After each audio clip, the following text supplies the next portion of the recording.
Matthieu 21, 16. Dimanche 9 juin 2024, premier culte des ouvriers de la dernière heure. Le thème développé est l'heure des vrais adorateurs. Prêché par Fils de Yeshua, 4e partie. La base de la vie, de la création du monde, a commencé par l'amour. Jean 3,16 dit, car Dieu a tant aimé le monde. Dieu aime les francs-maçons, Dieu aime les sorciers, Dieu aime ceux qui sont perdus. Dans ce thème, l'heure des vrais adorateurs, nous devrions comprendre que la base, c'est l'amour. Nous avons besoin de nous enraciner dans l'amour. Vous savez, j'ai prié pour les sorciers il y a quelques jours.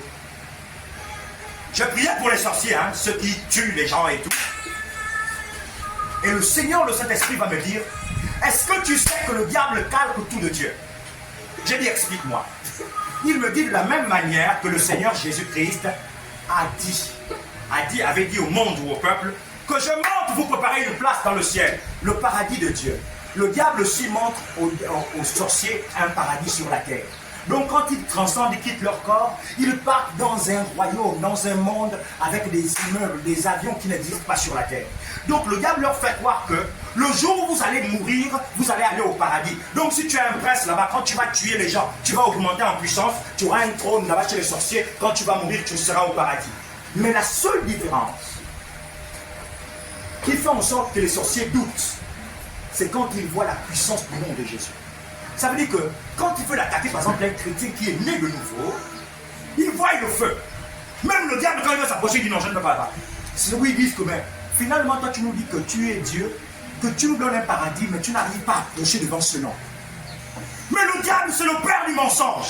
C'est pourquoi le Seigneur va dire, ne luttez pas contre la chair et le sang, mais contre les dominations et les principautés. Le diable trompe les gens. Les francs-maçons sont trompés. Les sorciers sont trompés. Mais c'est à nous, l'Église, de travailler pour démontrer la puissance de Dieu. La seule chose qui peut faire en sorte que les sorciers sortent de la sorcellerie, c'est la puissance de Dieu. Sinon, ils sont dans un monde où vous allez voir un sorcier dans un village, il est là, il souffre, il a des blessures. Mais dans le monde des esprits, c'est le roi. Quand on vous parle des rois, vous pensez que c'est ce que nous voyons là. Le diable leur montre des routes pavées d'or. Il y a des immeubles qui n'existent pas dans le monde. Dubaï, c'est petit. Donc quand ils partent là-bas, on dit que toi tu es le roi de telle province, toi tu es le roi de telle province, et il est là-bas comme ça. Donc il se sent tellement bien. Les gens le servent là-bas. Et quand il revient, il peut tuer tous ses enfants. Vous pensez que quelqu'un peut avoir le cœur de tuer tous ses enfants? De vendre ses enfants dans la sorcellerie? C'est parce que le diable leur trompe dans un monde inimaginaire. Donc eux, ils vont et ils voient ce monde. Nous, les chrétiens, nous croyons par la foi, sauf quand Dieu veut nous montrer. Mais notre foi se résume dans la puissance. La puissance de Dieu, c'est la seule chose qui fait reculer le monde des ténèbres. Comment un père, imaginez-vous, quelqu'un qui a mis au monde un enfant, va prendre tous ses enfants et les remettre dans la sorcellerie? Dites-moi un peu, qu'est-ce qui peut faire ça, si ce n'est pas la tromperie du diable? Quand j'avais fait avec la grâce de Dieu ce long jeûne de 30 jours, Dieu m'a montré les mystères. Le diable aussi a un paradis qui dit aux gens que si tu fais ça, tu as un paradis après la mort. Je vous dis, vous qui regarderez ça dans les réseaux sociaux, c'est l'enfer. Le diable, on l'appelle le père du mensonge. Les Michael Jackson, les gens qui font des exploits dans le monde, ils pensent qu'il y a un paradis pour eux. Ils tuent les gens, ils boivent du sang parce qu'ils pensent qu'eux aussi, ils ont un paradis. Jésus avait dit, je monte vous préparer une place dans le ciel, afin que là où je suis, vous y soyez aussi. C'est pourquoi lui qui connaît les secrets divins. Je vous dis, il y a des choses que vous écouterez ici avec la grâce du Seigneur, que vous n'entendrez pas peut-être nulle part ailleurs. Le Saint-Esprit est celui qui déchiffre les choses cachées. Et il faut chercher le Saint-Esprit pour arriver à cette dimension.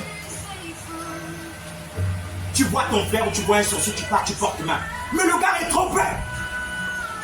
Le diable a tellement assaisonné la soupe, bien fait. C'est-à-dire que le gars préfère être là, les pieds avec des blessures. Vous voyez quelqu'un, le pied est coupé, la personne pourrie. Mais dans le monde des ténèbres, c'est lui le chef. Le baobab que Dieu nous a fait grâce de couper à pleine rôtie, c'était le siège des sorciers. Mais quand on vous montre les sorciers là physiquement, ils sentent mauvais. Tu regardes les pieds bizarres. Même pour manger, la personne souffre. C'est le choix de sa vie dans le monde du commun des mortels. Mais quand la personne minuit arrive, elle se met comme ça, elle prend une petite canne, elle n'est pas faite par dans l'autre monde. Quand la personne est dans l'autre monde là, c'est là-bas son paradis. Maintenant, c'est pourquoi Dieu parle de la confrontation de puissance. La confrontation de puissance, c'est dans la parole de Dieu. Une fois que tu as la parole, les démons savent que bon, quand celui a dit au nom de Jésus, le démon qui est aux États-Unis est bousculé. Ils disent que mais quel est le nom qui fait peur comme ça? Quand quelqu'un est en train de là, à minuit comme ça, tu es là. J'envoie le feu au nord, au sud, au nom de Jésus. Le monde est en train de trembler. Le sorcier dit que bon, vraiment, le diable nous dit qu'il y a un paradis, mais le nom là qui fait trembler là, je préfère aller dans son paradis. Donc, lutter avec les personnes qui ne connaissent pas Dieu ne sert à rien. Chacun doit chercher à connaître son Dieu. Et une fois que tu as connu ton Dieu, la première chose que tu fais, c'est de commencer à prier pour les personnes qui n'ont pas Dieu. C'est de commencer à soupirer comme le jour de la Pentecôte pour que le Saint-Esprit descende et il commence à guérir les nations. Frère James, nous avons besoin de connaître notre Dieu. Le Saint-Esprit nous a dit, ceux du peuple, ceux du peuple. Alors, Dieu a un peuple, c'est nous. C'est quoi l'Église? C'est quoi l'Église? Plusieurs personnes pensent que l'Église, quand on dit je vais à l'Église, je vais à l'Église. Aller à l'Église, c'est où? Mais c'est toi l'Église. Nous sommes ici dans la maison de Dieu. Le Seigneur de gloire va dire, un jour il va arriver dans le temple et il va trouver que le temple était devenu un marché.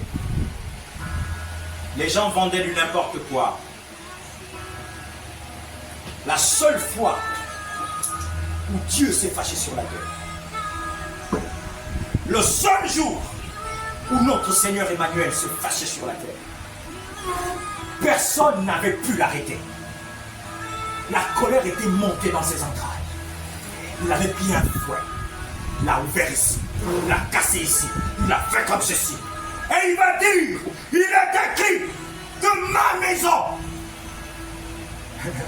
Les gens qui pensent que le Seigneur n'est pas Dieu, il n'avait pas dit que la maison de Dieu, il n'avait pas dit la maison de mon Père. Il avait dit, il est écrit que ma maison sera appelée une maison de prière, mais vous en avez fait une caverne de voleurs et de brigands. Aujourd'hui, plusieurs ministères ont transformé le lieu de la maison de Dieu ou le lieu de culte en caverne des voleurs et des brigands. En caverne des voleurs et des brigands. Est-ce que quelqu'un peut le dire? En caverne des voleurs et des brigands. En caverne des voleurs et des brigands.